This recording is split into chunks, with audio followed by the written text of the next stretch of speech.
I can't tell you how much time I've spent over the last few weeks like this. You know, just looking at it like, well, why are you stuck? Why are you not going?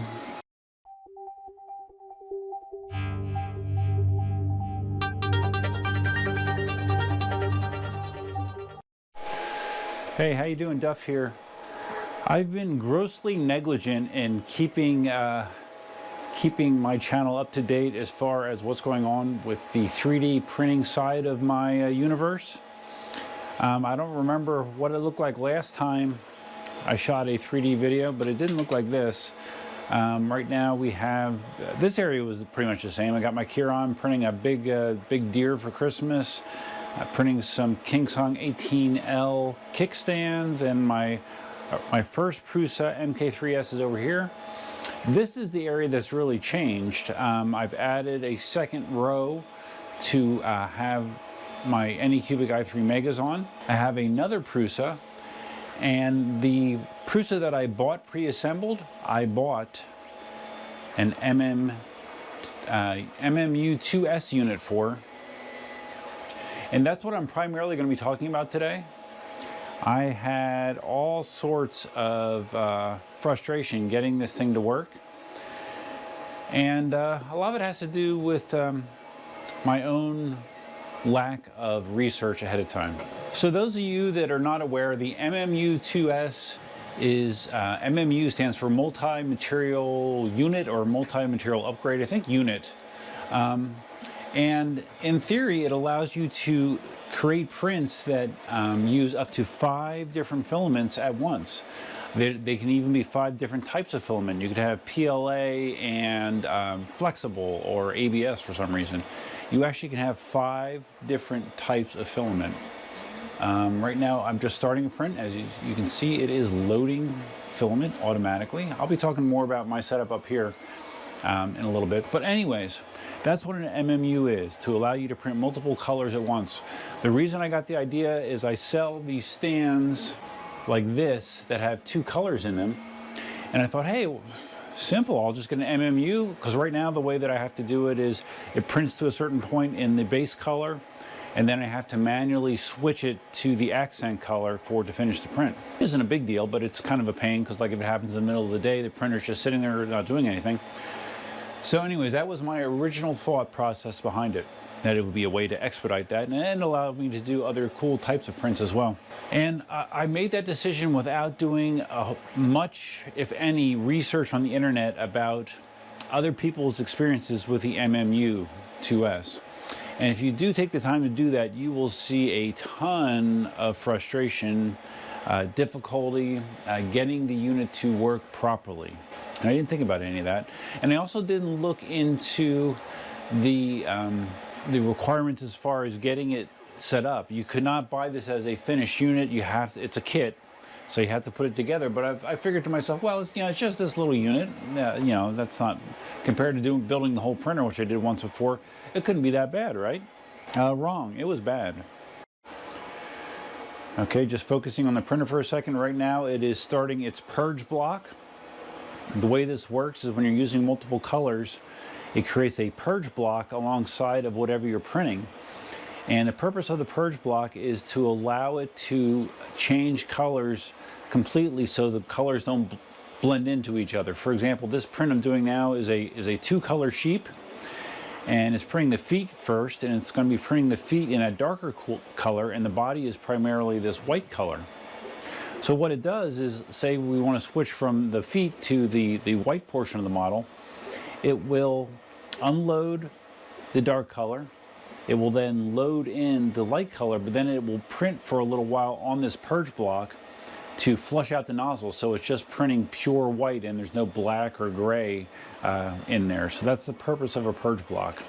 That's one of the drawbacks of printing in multiple colors, is there's a lot of waste. You have your model, and then your purge block is going to be as high as the model. So, and it's also slower, of course, because you're switching back and forth all the time.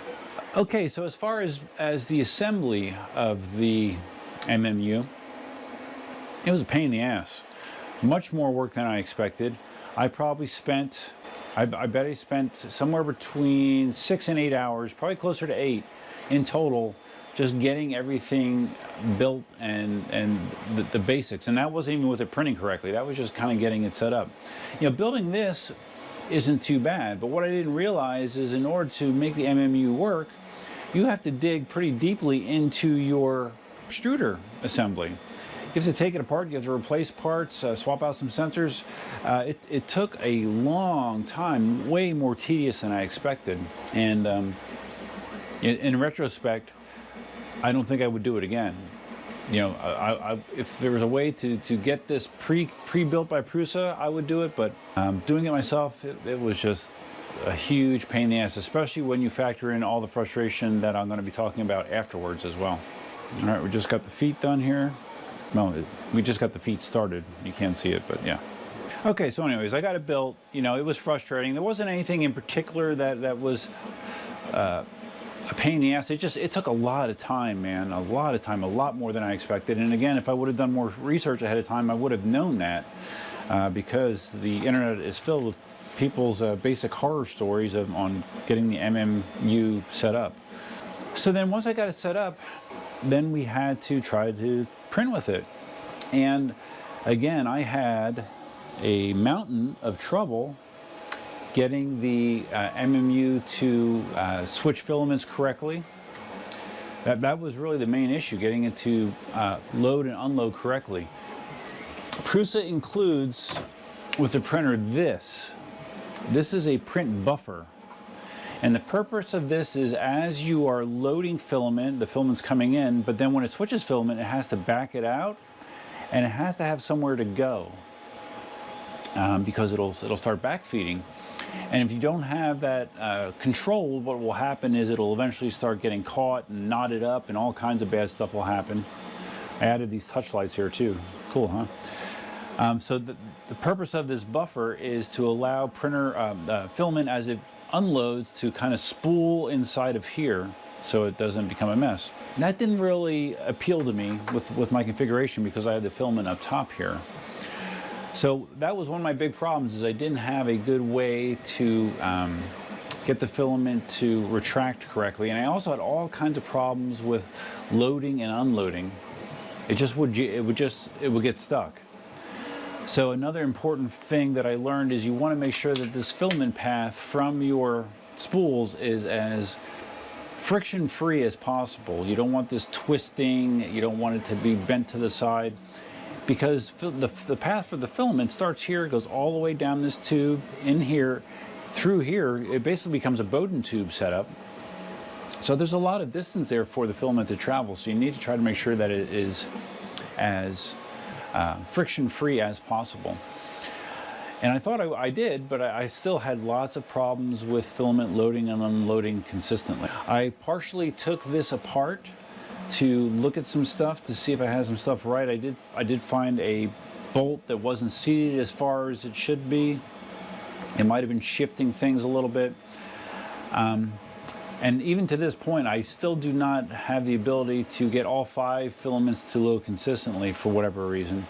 And I don't really need 5 colors at once, so I have settled on 3, and I'm using this setup to handle the filament, which is kind of cool. This is something that was I got off of Thingiverse.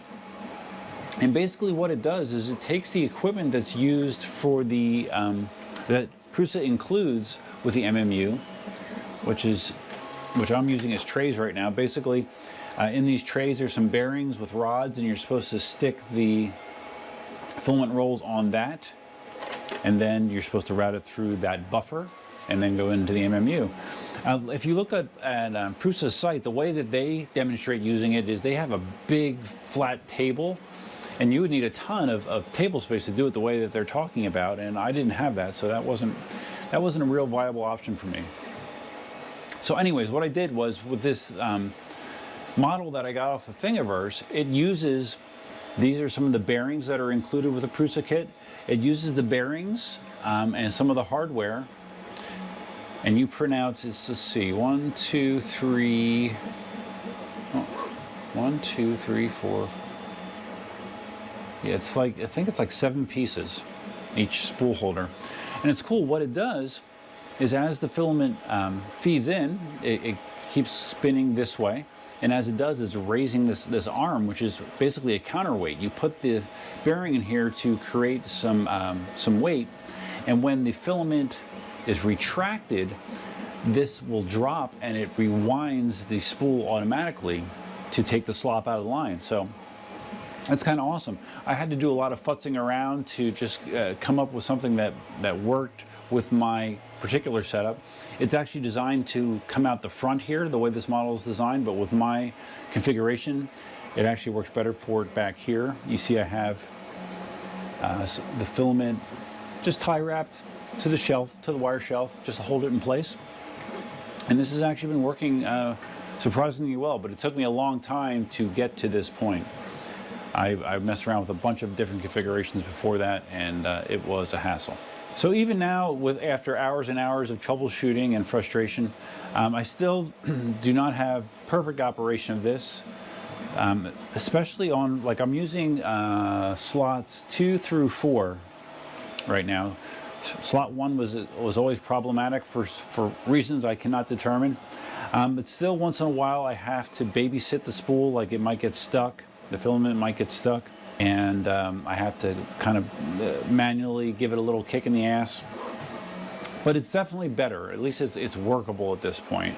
But yeah, this costs $300, and you had to build it and spend all that time. So, to be quite honest, I don't think if I had to do it over again, I would do it again.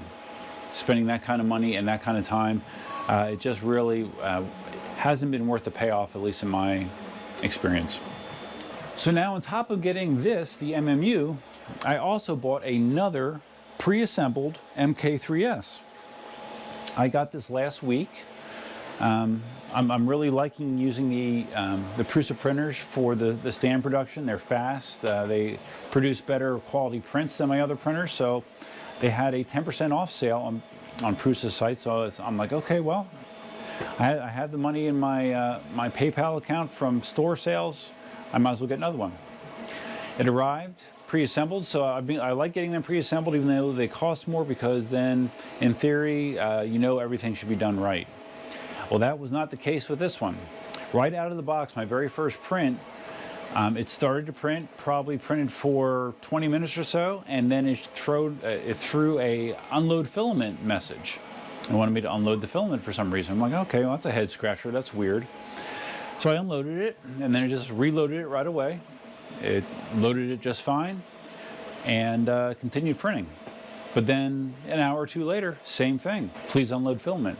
And it's been doing that since day one. It just will randomly prompt to unload the filament, and you reload the filament, and it's there's something wrong. I've had 2 chats, online chats with Prusa about it.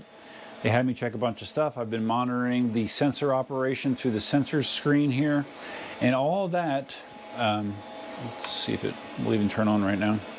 Okay, let me just show you where this is. If you go under support, scroll down quite a ways to sensor info.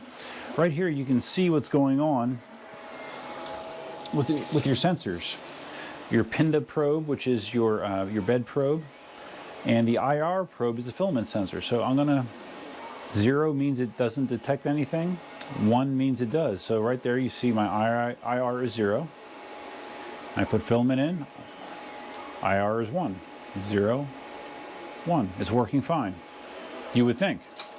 But like I said, it would keep prompting for filament, and Prusa support didn't really have any solid ideas.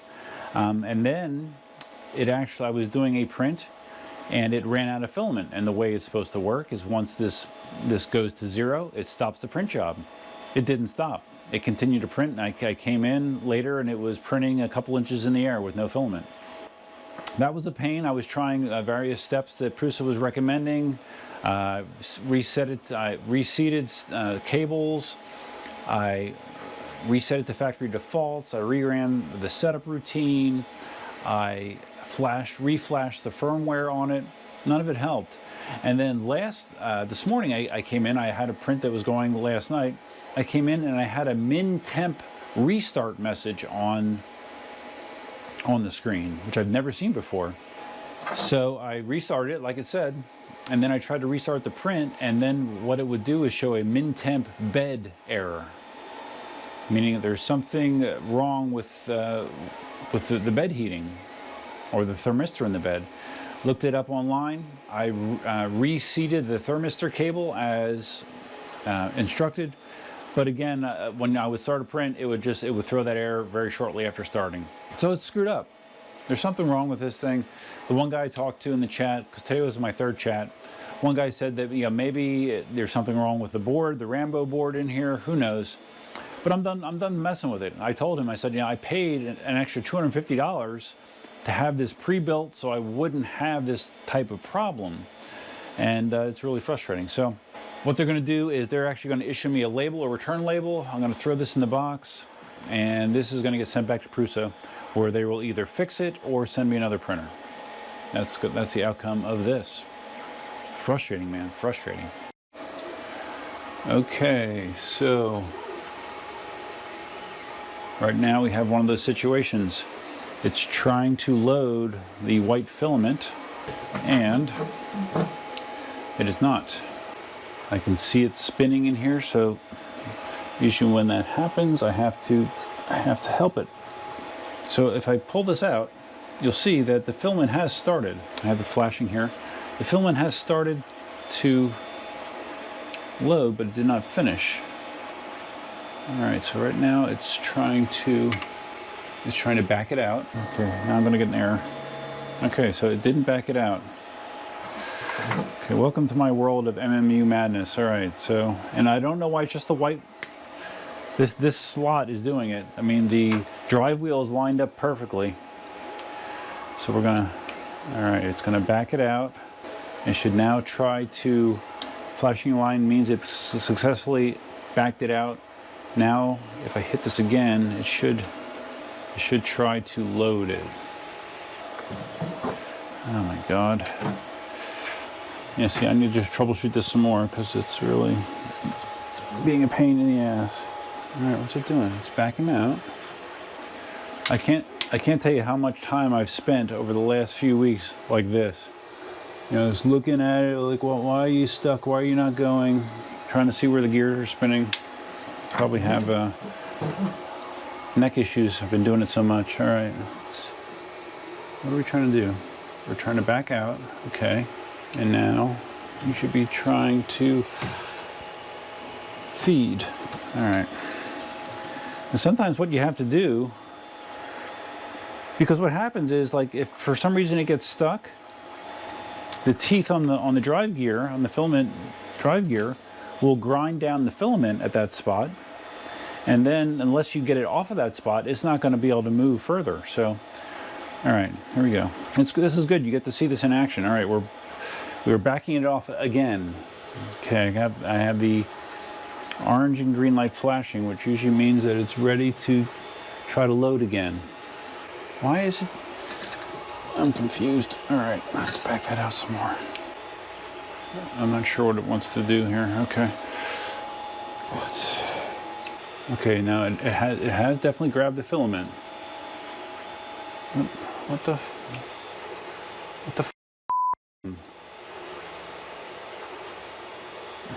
what is it stuck on now? Jesus.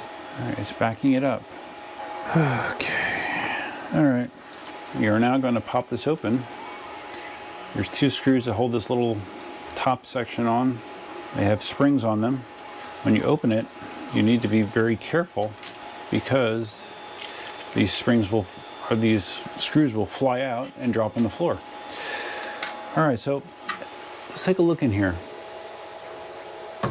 This is the filament it's trying to load. It looks aligned just fine. It's number 2, number 3. Why are you not going? I don't see the problem. All right, I'm gonna blow out some shit. And when you're putting these screws back in, evidently there's a very small window of correct tension.